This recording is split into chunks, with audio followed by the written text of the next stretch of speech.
Hello, hello, j'espère que vous allez tous bien. Bienvenue sur le podcast Riche d'expérience, le podcast qui est là pour vous aider à vous développer un patrimoine de dingue. Je suis avec mon acolyte et ami Nico Pestana. Comment ça va, mon Nico?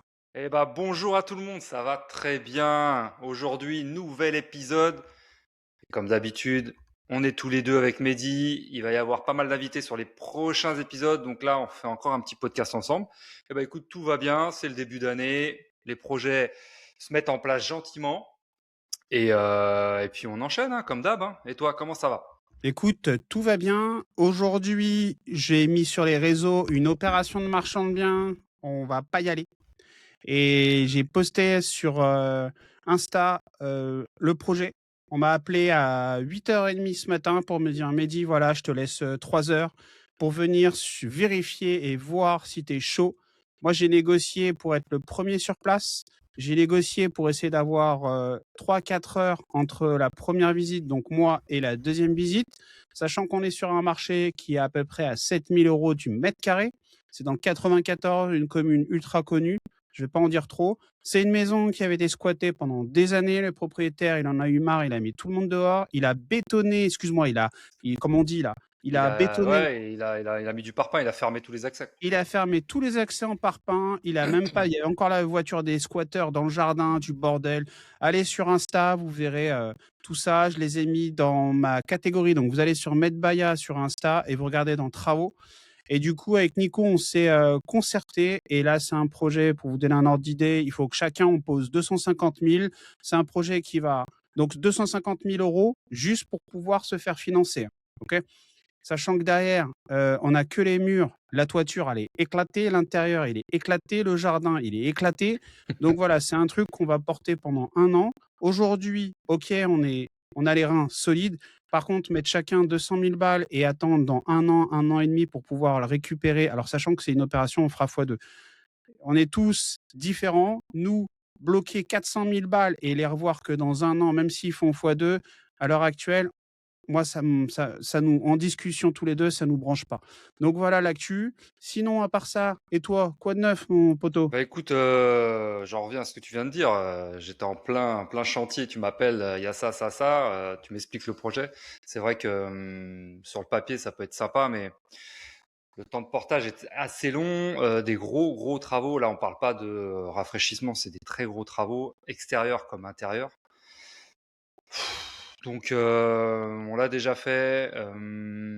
Repartir là-dessus sur autant de financement et de mobilisation de, de cash, Voilà, parce que là, pour c'est un rappeler, peu long. C'est un peu long. en fait, ce matin, donc un agent immobilier m'appelle, me dit: «Écoute, voilà Mehdi, j'ai une maison à te proposer, secteur de malade. Le prix, il y a même pas, négociation possible. J'ai une liste de 10 personnes. Tu m'as fait confiance, on a déjà travaillé 3 fois ensemble. Je te propose le truc en first. Par contre, oui ou non. Il y a pas de négociation de peut-être que de machin. C'est oui ou non et maximum à 13h, je veux la réponse». Donc je me suis présenté sur place, j'avais tous les chiffres, j'étais sur le cadastre, j'avais tout ce qu'il fallait. Aujourd'hui, voilà. Donc juste ce que j'aimerais vous faire comprendre, c'est que, OK, les chiffres sont là, mais parfois, il faut accepter de passer à côté de certains projets parce que là, on part sur un projet de minimum 1 an, voire 1 an et demi, entre la rénovation et la commercialisation. Sachant que c'est un projet, on peut pas faire des trucs de ouf dessus, le PLU ne permet pas non plus de faire des trucs de ouf dessus, donc c'est un achat, rénovation, revente. Minimum 1 an. Donc 400 000 €, OK, tu fais x2, il y a pas de problème. Ça te fait quand même un sacré salaire, mais il faut vivre pendant ces 1 an et demi. Sachant que si on pose 200 000 balles, 250 000 chacun, c'est juste pour se faire financer. C'est-à-dire que qu'est-ce qu'on fait pendant les 1 an et demi pour vivre? OK, moi j'ai un CDI, OK, Nico, il a son entreprise. Mais il faut penser à ça aussi, les gars. Je vous rappelle la récurrence. On a du locatif, mais c'est pas ce qui va nous permettre de vivre comme on vit actuellement. Et c'est surtout que derrière, si d'autres projets se présentent, et surtout qu'on a d'autres objectifs et d'autres choses en route, des fois il faut faire des choix, même si sur le papier ça peut être intéressant.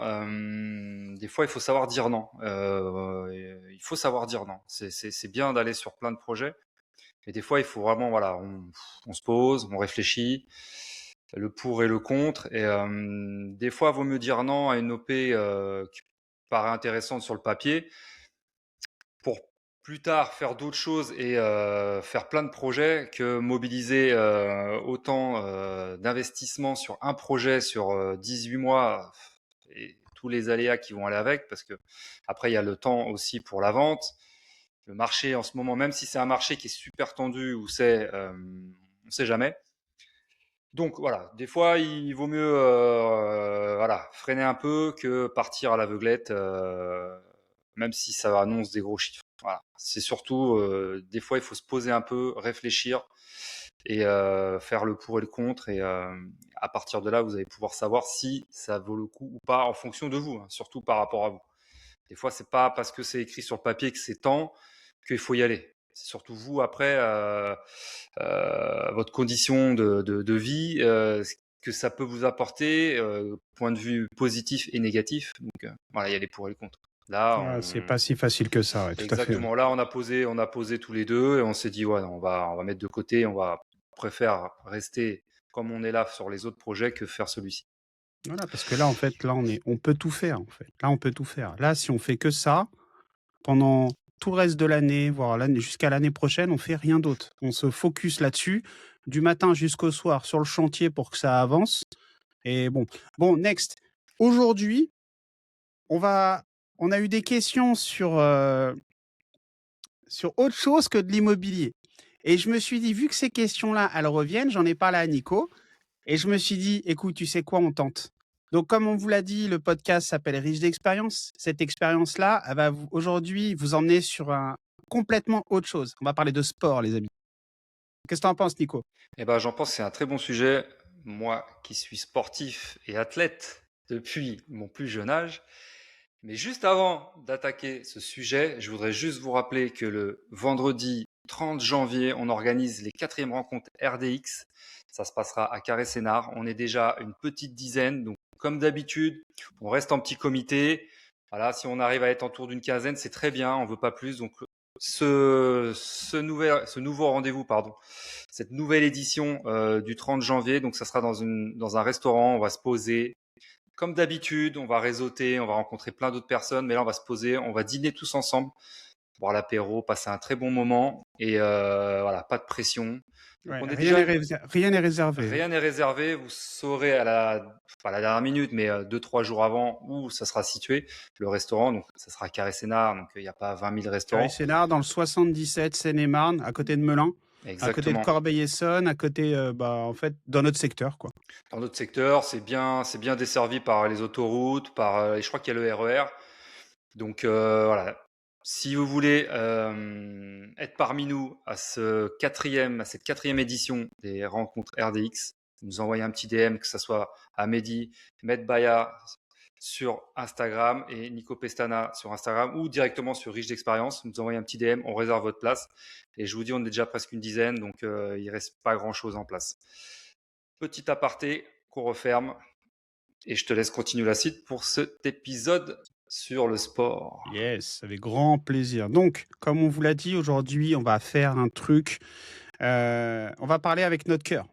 Ok. D'habitude, on parle avec notre cœur, mais aujourd'hui, en fait, notre premier amour. Et je vous rappelle, c'est le mois de janvier, donc les résolutions. On a eu plein de questions sur ça. Moi, j'étais ancien coach sportif. Nico, c'est un athlète. Dédicace, mon pote. Non, mais Et du- tu rigoles, mais Non, je rigole pas, tu es un athlète et tu me le prouves au quotidien. Donc voilà. Donc moi, j'ai été un ancien coach sportif et j'avais quelque chose que les autres n'avaient pas et aujourd'hui, j'en prends conscience. C'est que j'avais compris un truc que beaucoup de coachs sportifs ne parlent pas à leurs clients. C'est-à-dire que déjà, Nico, est-ce que tu sais un programme de musculation ou un programme de sport, enfin fitness, est-ce que tu penses que ce même programme est adapté à tout le monde? moi, je pense que chaque programme est différent pour chaque personne. On peut Ok. pas, en C'est fait, on trop peut. vaste là. Non, mais Faut que tu sois plus précis, je mec. vais être plus précis. On ne peut pas adapter un programme sur le papier identique pour chaque personne parce que chaque personne a un physique différent, chaque personne a une vie différente, a une expérience dans le sport qui est vraiment différente. Donc, il faut adapter en fonction de la personne. Certes, tu vas faire peut-être les mêmes mouvements, mais différemment, en fonction de qui tu as en face. Et ça, c'est important parce que tu peux pas dire à une personne d'aller faire tel programme en fonction de son niveau et lui demander la lune si elle a jamais fait ça. A contrario, tu vas avoir une personne, tu vas lui faire le même programme et là, tu peux lui demander la lune, elle va s'approcher de la lune. Et c'est ça la différence. Il faut toujours s'adapter en fonction des personnes et surtout à leur niveau et à leur expérience. Eh ben, Je écoute, sais pas si j'ai bien répondu, mais alors je vais je, amener je, un côté un peu plus scientifique et un peu je plus pense pro, aussi un peu si tu me plus permets, tu vois? détaillé. Moi Mais aussi, non, je mais suis c'est un normal. athlète. Normal. Non, bon, OK. En tout cas, c'est plutôt pas mal. Sachez juste que un homme ou une femme, peu importe, il y a 3 morphotypes possibles. C'est-à-dire que les morphotypes, c'est, vous regardez un individu et vous allez voir en fonction de sa taille, en fonction de sa corpulence, généralement, on peut déterminer plus ou moins quel type de morphotype. Je m'explique. Quelqu'un qui est plutôt grand et tout fin, son morphotype, il va pas travailler de la même façon que quelqu'un qui est petit, trapu et plutôt a tendance à faire du gras facilement. À l'inverse, il y a un juste milieu et c'est on envie tous ça. C'est la personne qui fait pas beaucoup de sport, qui a un morphotype plutôt type 1,75 m, 80, 95. Musculature, le mec, même si, ou la nana, même si elle fait pas trop de sport, elle est toujours, toute l'année, elle est au top. Et dès qu'elle fait un petit peu de sport, ça donne les résultats que tout le monde a envie d'avoir. Donc, ces 3 morphotypes, on a l'ectomorphe, l'endomorphe et le mésomorphe. L'ectomorphe, c'est la personne que j'ai plutôt type basketteur, comme ça tout le monde comprend, tu vois. Très grand, très sec, tu vois. Bien que maintenant, il y a quand même un petit peu des basketteurs qui sont très balèzes, mais l'exemple est, voilà, très grand, très sec. Après, au milieu, on a le morphotype qui est le idéal, en fait. C'est le mésomorphe. Lui, il peut tout faire, tous les sports, etc. Parce que derrière, je vais enchaîner aussi avec les sports et vous comprendrez aussi en fonction du type de morphotype, pourquoi certains sports sont plus adaptés que d'autres. Et le dernier, c'est les petits trapus un peu balèzes. Eux, c'est les endomorphes. Donc les trois excusez-moi, les trois physiques correspondent à un type d'entraînement et à une façon de travailler pour justement arriver à des objectifs tous différents, mais qui se rejoignent. Déjà, est-ce que ça, tu as compris, c'est compréhensible ou pas? J'ai compris, donc je pense que Ok, top. nos auditeurs ont compris. Donc, après, les morphotypes plutôt type ectomorphe, les grands, tout fins, tout secs, c'est pas des sprinteurs. C'est pas des sports explosifs. C'est pour ça que généralement, vous regardez sur les sports d'endurance, type les marathons, etc. Vous n'allez pas trouver des petits balèzes. Vous n'allez pas trouver des gens qui sont petits balèzes parce que les petits balèzes, c'est plus explosif. À l'inverse, dans les sports de sprint, par exemple, vous regardez les 100 mètres, les mecs, c'est tous des gars, ils sont pas très très grands dans la majorité du temps. Ils sont pas très très grands. Par contre, ils sont tous balèzes, bodybuildés. C'est tous des gars qui sont ultra explosifs.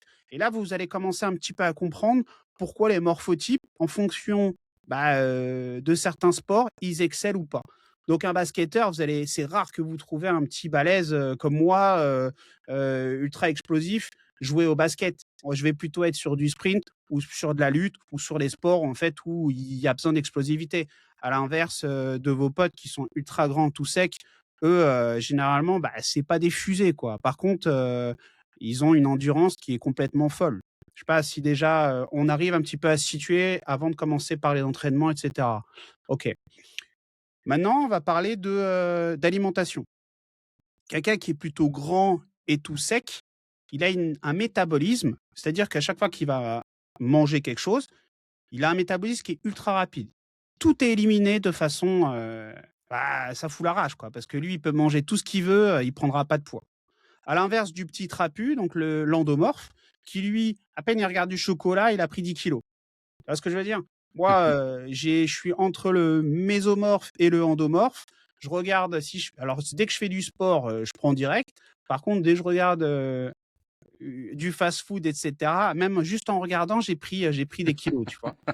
Non, mais c'est intéressant de comprendre tout ça, tu vois. Maintenant, quand on va parler d'entraînement, donc je vous le rappelle, quelqu'un qui est tout grand, tout sec, un ectomorphe, lui, il va pouvoir travailler avec des poids, mais c'est pas quelqu'un qui va avoir il va être très résistant, mais si on commence à vouloir parler de force, bah, ça va être un peu compliqué par rapport à un petit trapu qui, lui, est explosif et qui va pouvoir charger, avoir hem, une zone de travail où le poids, en fait, c'est sa priorité. Parce que le gars, en fait, il va pas faire des 30 reps, il va plutôt faire des 10-15 reps, mais 10-15 reps ultra lourdes.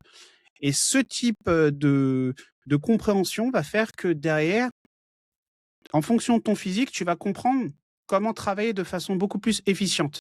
Tu as quelque chose à dire, Nico, ou pas, Bah, écoute, déjà? moi je trouve ça qui est c'est voilà, c'est bien expliqué, c'est concret et moi j'aimerais faire un parallèle avec, les investissements et l'immobilier et tout. C'est le même parallèle. Tu expliquais qu'il y avait différents types de morphologie et donc on peut faire une similitude avec l'investissement, que ça soit dans l'entrepreneuriat, dans l'immobilier, dans la bourse, c'est pareil. Il y a différentes morphologies, mais dans l'investissement. Tu vois ce que je veux dire? Je fais le Bien sûr, parallèle. Et c'est totalement. pareil en fait. Chaque personne va plus aller dans un type d'investissement que d'autres. C'est comme dans le sport, dans les morphologies. Et ben, c'est différent en fonction des morphologies. Tu vas pouvoir faire tel ou tel sport parce que tu es plus explosif ou plus endurant. Et en fait, pourquoi on parle de sport? Parce que le sport, c'est vraiment un complément déjà dans votre vie pour votre bien-être. C'est une obligation. C'est une obligation pour votre mental, pour votre esprit. C'est très important de faire du sport et pour l'avenir, pour votre santé. Et en fait, les deux sont en adéquation, c'est-à-dire que l'un ne va pas sans l'autre. Si vous voulez faire des investissements, si vous voulez entreprendre, il faut avoir un physique qui puisse vous faire tenir dans la durée. Et ça, c'est important. Et avec Mehdi, on est des exemples dans ce domaine-là parce que on entreprend et on fait du sport aussi. Moi, sans faire de sport, je pourrais pas faire tout ce que j'ai fait en 20 ans et même en plus de 20 ans. Parce que le fait de faire du sport, déjà, ça permet de s'aérer l'esprit, de s'oxygéner, de se dépenser, de vider tout ce que vous avez dans la tête de négatif que vous avez fait toute la journée, mais surtout aussi d'être beaucoup plus endurant physiquement et mentalement pour absorber tous les efforts que vous allez faire dans votre vie, que ce soit entrepreneurial ou d'investisseur ou d'investisseuse, on peut dire ça aussi, ou dans d'autres branches au niveau investissement. Et ça, c'est important. Donc c'est pour ça qu'on vous parle de sport. Et Mehdi le décrit très bien. Donc tout ce que tu as dit, c'est parfait. Voilà, moi je me retrouve et je suis pas très informé sur les détails concernant tout ce que tu viens de dire. Moi, je suis plus, je connais le sport, je connais ce qu'il y a à faire par rapport à moi. Tu vois ce que je veux dire? Après, je connais pas tous les détails et tous les types de morphologie ou autres. Mais ce que tu dis, c'est très bien. Beh, en fait, avant même de commencer à s'entraîner, même si il faut passer à l'action, bien sûr, mais avant même de commencer à s'entraîner, si tu veux avoir des résultats, c'est comme en immobilier. Tu dois, un minimum, être alerte, te former sur certains types de sujets. C'est-à-dire que si je suis petit, trapu, j'exagère, mais c'est pour que tout le monde, voit, tu vois? Si je suis petit, trapu et que, bah, dès que je vais à l'entraînement, j'aime bien que ça tabasse, bah, il faut savoir que j'ai pas besoin de manger beaucoup de sucre. Ah, c'est quand je dis sucre, tout le monde comprend les féculents. Parce que dès lors où je vais avoir un excédent de sucre, bah, tout de suite, je vais former du gras. Tu vois ce que je veux dire? À l'inverse, si je suis tout grand, tout sec, bah, là, je peux manger tout ce que je veux. J'ai besoin d'énergie parce que j'élimine très vite le métabolisme. Le petit trapu, lui, il a un métabolisme qui est ultra lent parce que tout ce qu'il ingère, tout ce qu'il mange, en fait, il le synthétise à mort et comme il a pas besoin de beaucoup, parce qu'il a un métabolisme lent, bah, tout le surplus se transforme en gras, OK? À l'inverse du tout grand, tout sec, l'ectomorphe qui lui, en fait, il élimine tout et il a pas assez d'énergie donc bah, très souvent, bah, il est fatigué. Très souvent, bah, il se blesse parce que les membres sont tellement longs qu'il a besoin de plus que les autres. Regardez juste, tous ceux qui font du volley, tous ceux qui font du basket. Regardez le taux de blessures, vous allez voir, hein, j'invente rien. Les taux de blessures, ils sont complètement ouf parce que les membres, en fait, sont tellement traumatisés, les articulations sont tellement traumatisées qu'ils ont besoin d'apports, ils font énormément de carences. Bon, revenons sur l'entraînement. Sur l'entraînement, comme je vous l'ai dit, il y a un type de physique, les endomorphes, les petits trapus sont plus dans l'explosivité. Donc quand ils vont faire de la muscu, généralement, eux, il y a plusieurs phases. tous les efforts qui sont quand vous faites de la muscu, je sais pas moi, du squat, et cetera, vous allez avoir un nombre de reps. Ce nombre de reps, il y en a beaucoup trop qui le négligent. Le nombre de reps, il faut travailler chaque jour quand vous allez à la salle. Je vous donne juste un petit tips, c'est vous travaillez avec votre forme du jour. C'est-à-dire que comme en CrossFit, vous allez arriver, votre objectif, c'est de savoir en quelle forme vous êtes. Il y a des jours où vous allez être au top, il y a des jours où vous allez être fatigué, peut-être même mentalement, en fait, vous n'allez pas pouvoir y aller. Donc, quand vous arrivez à la salle, l'objectif, c'est de trouver votre forme. Donc, comment on fait? Imaginons qu'on part sur un squat avec une barre sur le dos. Ben, notre objectif à l'échauffement, c'est de monter progressivement en charge. Essayez d'aller le plus haut possible sur 1 ou 2 reps max pour comprendre notre état sur la journée. Une fois qu'on a ça, on part sur un pourcentage. Donc je répète, on arrive à la salle, on travaille en essayant d'aller chercher une rep max, répétition maximum. Une fois qu'on a plus ou moins cette répétition maximum, on va travailler en fonction de notre morphologie, on va travailler sur un pourcentage. Je m'explique, ça sera beaucoup plus simple. La personne qui est petite trapue, elle va pouvoir aller à 80, entre 70 et 80% sur environ 10 ou 12 reps. OK? Environ, hein. La personne qui est grande, grande toute sec, elle va travailler, elle, plutôt sur des séries qui vont être entre 12 et 15 reps, mais avec entre 60 et 70%. C'est une technique d'entraînement. Et vous verrez que si vous faites ça, vous allez avoir beaucoup plus d'efficience dans votre entraînement. Maintenant, je vais te parler d'autres choses. J'essaye d'être le plus rapide possible sur un sujet qui est archivage. J'adore ça, moi. Et Et, le plus simple, que tout le monde et comprenne. le plus simple. On a ce qu'on appelle les filières énergétiques. Les filières énergétiques, et franchement, c'est ouf parce qu'on est sur un podcast d'immobilier, je parle de sport, mais moi, j'adore ça, hein. Donc, en fait, je vous le dis, pourquoi j'avais beaucoup de clients, c'est parce que à chaque client, j'expliquais ça de façon ultra simple comme je vais vous l'expliquer. Les filières énergétiques, c'est comment comment le corps transforme l'énergie pour obtenir une force mécanique. Comment on fait pour marcher, comment on fait pour... Enfin bref, voilà. Aujourd'hui, le corps, l'énergie dont il dispose, c'est de l'air, de la graisse, du sucre. Il n'y a pas plus. Voilà. J'ai été simple, de l'air, de la graisse et du sucre. Et vous allez comprendre. Tous les efforts que vous allez faire de façon explosive entre 20 et maximum 30 secondes, le corps n'a pas le temps d'utiliser de l'air. OK? Donc, il va utiliser le sucre que vous avez localement, qui s'appelle le glycogène. Le sucre que vous avez localement, en fonction de l'effort que vous allez faire, vous allez utiliser certains types de muscles. Donc, cet effort-là, il va utiliser localement du sucre, jusqu'à 30 secondes d'effort. C'est des efforts qui sont généralement intenses, tu vois. Au-delà de 30 secondes, l'air qu'on va respirer va être utilisé jusqu'à environ des efforts de 2-3 minutes et beaucoup plus. L'air va être utilisé pour dégrader en premier du sucre localement et plus tard de la graisse. C'est pour ça qu'on dit que généralement dans une séance de cardio, jusqu'à 45 minutes, tu utilises ton sucre et passé 45 minutes, tu commences à perdre du gras. Je ne sais pas si tu as déjà entendu ça. Ouais, j'ai déjà entendu ça, mais je me suis toujours posé la question et je pense pas que ça soit avéré. Alors, je sais pas, peut-être Alors, que je bah me si, trompe, je viens de te l'expliquer. mais En fait, les filières énergétiques, comme j'ai dit, c'est ce que le corps dont dispose le corps comme énergie qui transforme pour créer de l'énergie mécanique, les mouvements, tu vois. Donc, c'est-à-dire que si tu commences ta séance de cardio, au début, les 30 premières secondes, tous les muscles ont une réserve de sucre, comme un espèce de réservoir de sucre. Une fois que ce réservoir de sucre est utilisé, on va taper dans toutes les autres réserves de sucre qu'on a dans le corps. Et en fonction des personnes, à partir de 30, 40 minutes, l'air que tu vas respirer va permettre, dans la filière énergétique longue, d'utiliser le gras et de transformer le gras en énergie mécanique.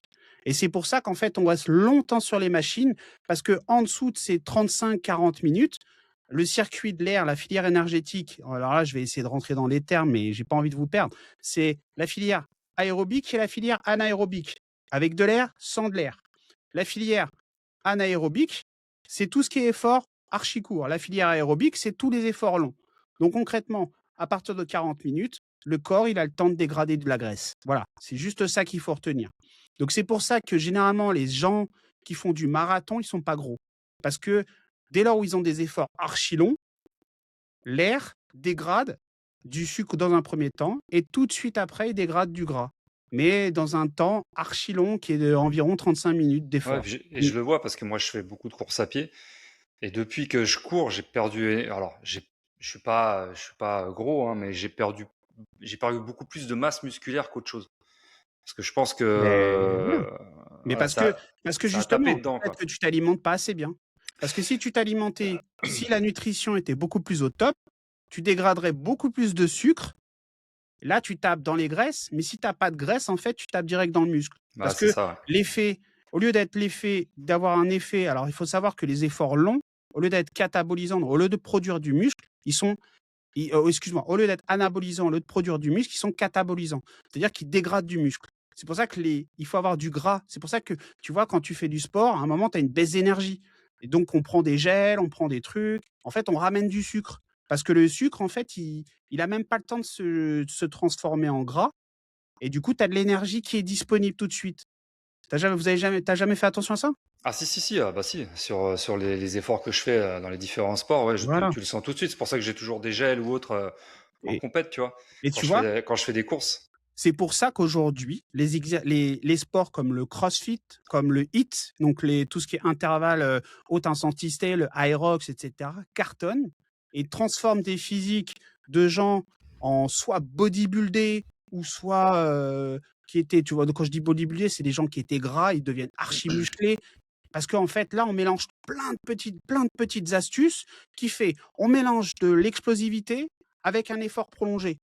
Et du coup, comme c'est des courts, c'est des mouvements qui sont courts mais intenses, on se retrouve avec le côté anabolique, avec des petites séries et le prolongé où on transforme direct de la graisse en énergie mécanique. Voilà, là, je commence à devenir un peu plus technique. Mais bon, tout ce qui est important, c'est de comprendre pourquoi on peut faire des efforts longs pour perdre du gras et pourquoi parfois, quand on a envie de se grossir, quand on a envie de devenir un peu plus musclé, il faut faire des efforts courts. Peu importe notre niveau, peu importe notre métamorphe.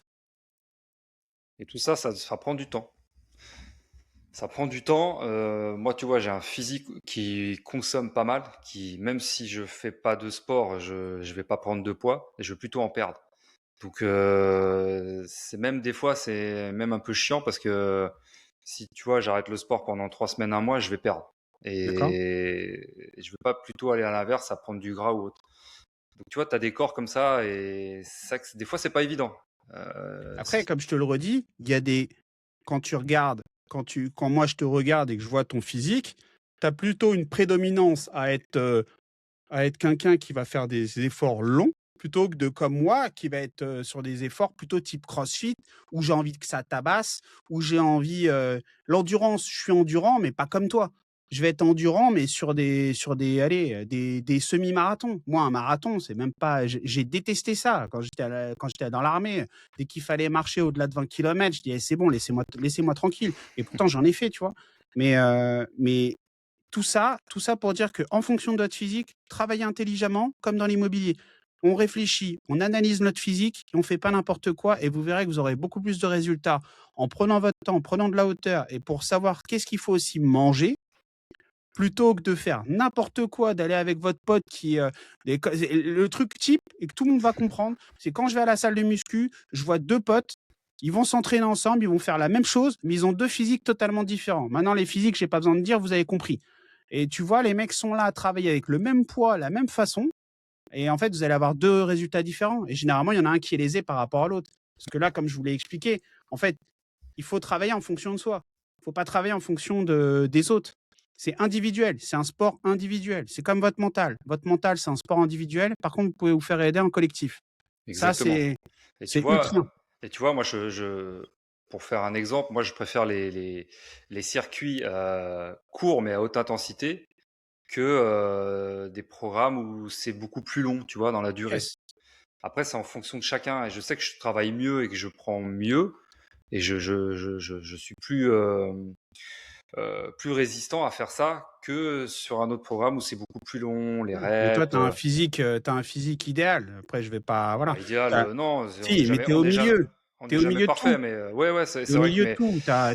Tu pas trop grand, tu pas trop petit, tu as un physique, tu prends pas de poids facilement, voilà, tu vois? Et pour que les gens mais comprennent, Nico, il fait quoi? 1,80 m? Tu fais c'est 1,80 m? ça, 1,80 m et là, 1,80 m, il est plutôt sec, je il dois être à est pas 60. balèze non plus.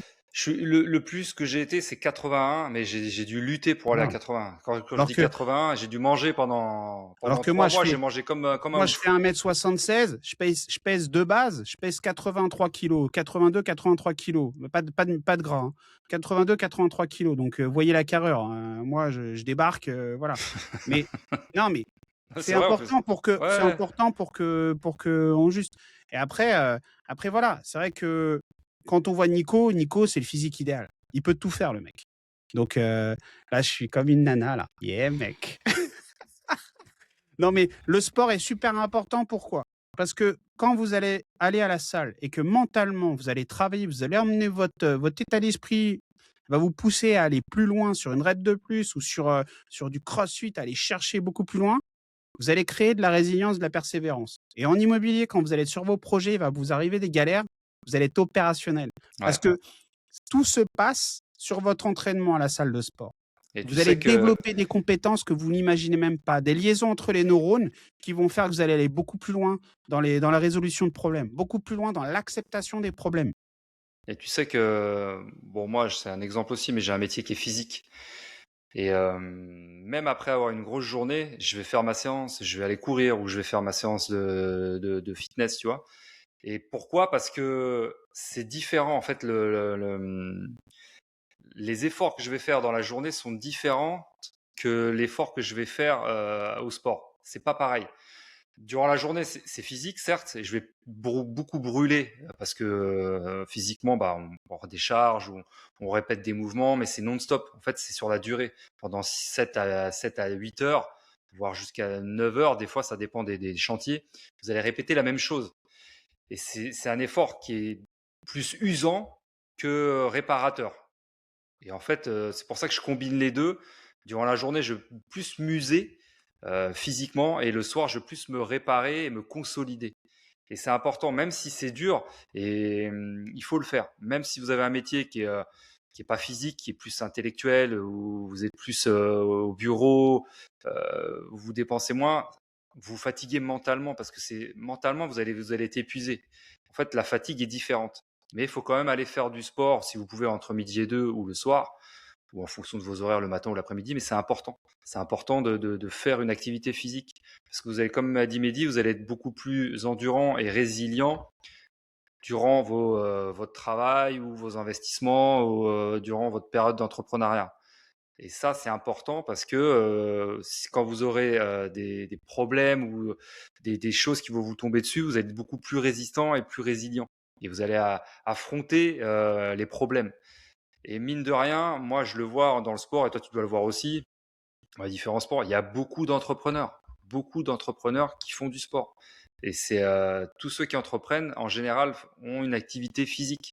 Et c'est normal parce que on prend des coups tout au long de l'année, tout au long de la journée, et faut être solide. Il faut être solide. Alors, je vous dis pas d'aller faire du crossfit ou autre. Vous pouvez aller marcher, faire des randonnées, marche rapide, un peu de vélo, du pilates.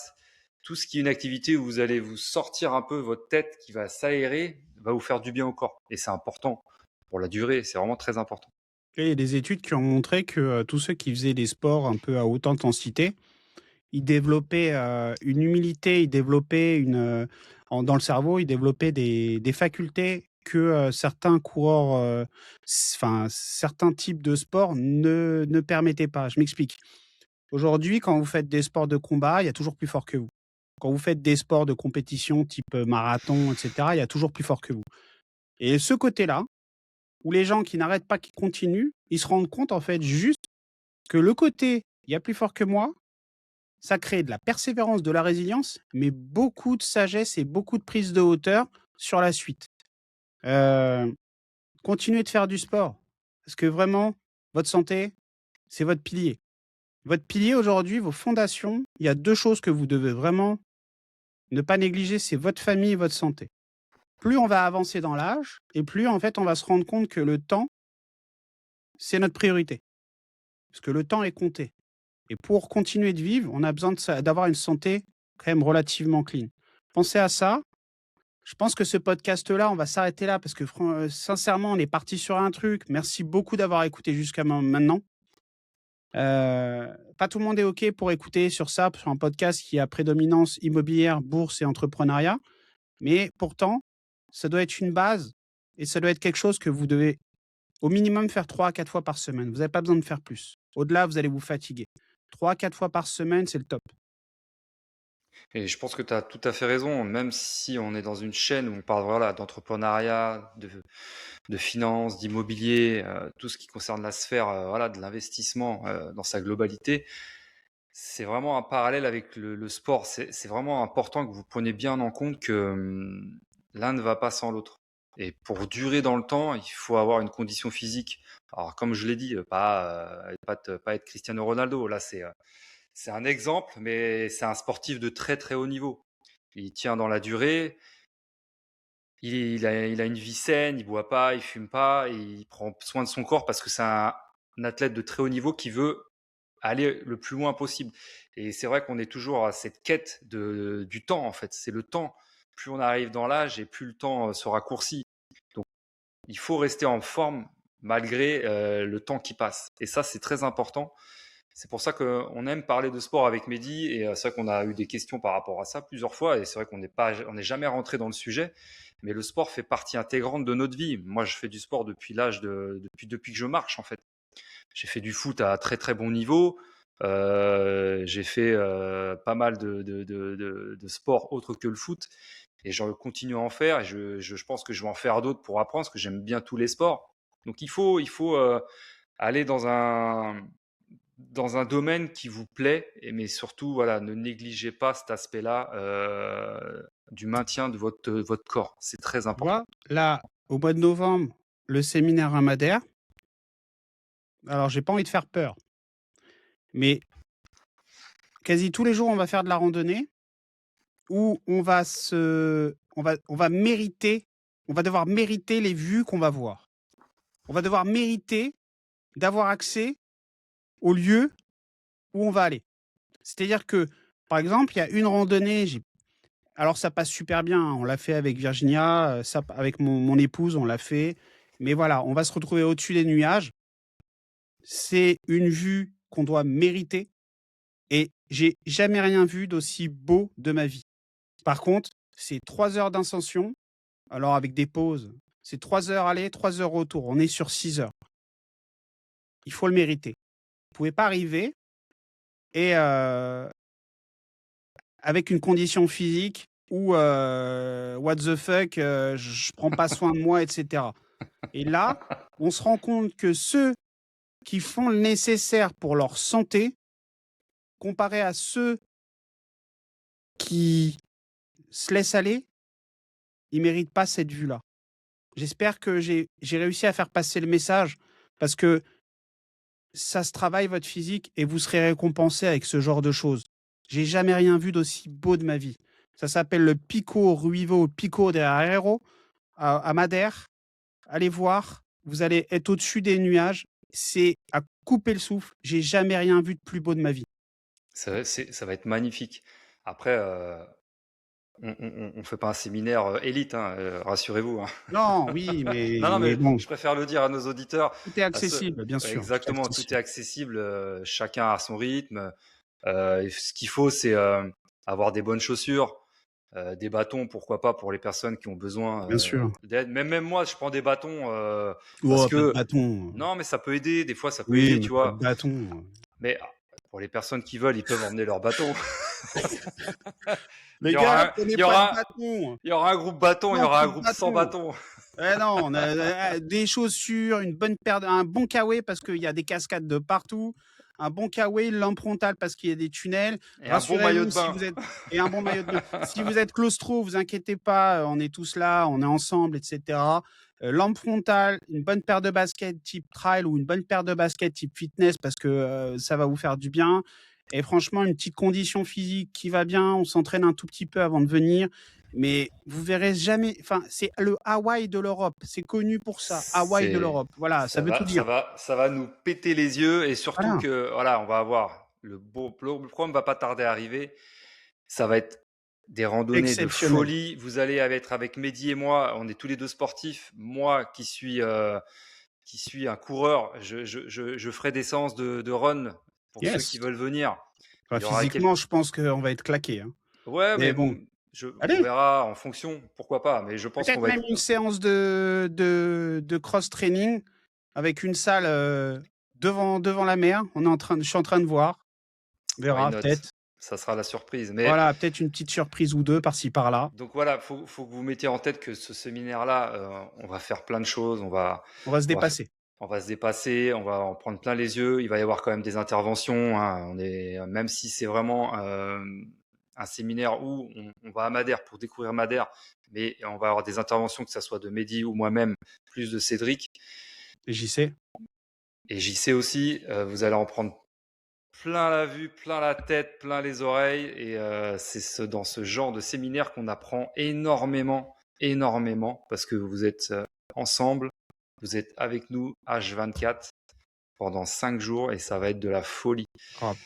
Donc voilà, une petite préparation, deux, trois, vous faites des petites randonnées autour de chez vous, histoire de voilà, Plus mettre en jambe. d'escalator, on monte les escaliers, plus d'ascenseur, vous Exactement. prenez les escaliers, rien que ça déjà, vous me direz merci, vous nous direz merci sur votre santé. Et en Plus plus, d'ascenseur. et en plus, avec ça, tous les jours, vous allez pouvoir vous péter le bide avec Ouh, la ça c'est gastronomie, la dangereux ça, hein. gastronomie portugaise à Ah bah là Madère. par contre oui, là Ah là, c'est au moins, il y aura de l'effort, mais derrière, et on vous va allez vous vous, faire goûter pour ceux qui boivent, on va vous péter le faire bide. goûter la poncha. Et Ah, là vous hein, on va pour ceux mettre à qui, l'amende tous les pour ceux, copains des Antilles, pour ceux etc. qui aiment bien un peu les petits cocktails, voilà, La poncha les gars. ça va être Ou sympa. ma poncha. Plus tout Bon, ce qu'il y a à en tout côté. cas, n'hésitez pas de liker, de partager, faites-nous connaître auprès de vos amis. Merci pour votre écoute. C'était un podcast assez... Voilà, Sportif. on est parti. On remercie tous ceux qui nous ont posé cette question et tous ceux qui sont restés jusqu'au bout. On a besoin de vous. Et franchement, merci pour tout, les amis. Prenez tous soin de vous. Passez une excellente semaine. Et la semaine prochaine, on a une petite surprise pour vous la semaine prochaine avec un invité de marque. Vous le connaissez peut-être pas. Par contre, il a énormément de choses à vous raconter. Ah, peut-être que certains auditeurs le connaissent. Bah écoute, on verra. On dit En trop tout rien. cas, c'est quelqu'un qui fait pas parler de lui, mais qui fait des très très très gros sous. On parle pas d'immobilier dans un premier temps, mais vous verrez que ça envoie du lourd. Ça va être un beau parcours. Dernière chose, comme d'habitude, mettez-nous des 5 étoiles sur Spotify, sur Apple Podcast, des commentaires sur YouTube. Si vous kiffez ce qu'on fait, vous vous abonnez avec la petite cloche, vous partagez à vos amis. Et on vous remercie à toutes les personnes qui nous suivent et qui nous mettent des commentaires à chaque fois. Donc merci à vous tous. Merci à vous tous de nous suivre. Et on se donne rendez-vous la semaine prochaine pour un nouvel épisode avec un nouvel invité. Merci d'être resté jusqu'à la fin de cet épisode et on vous souhaite une bonne journée, une bonne soirée et on vous dit à bientôt. Bonne soirée. Ciao, ciao.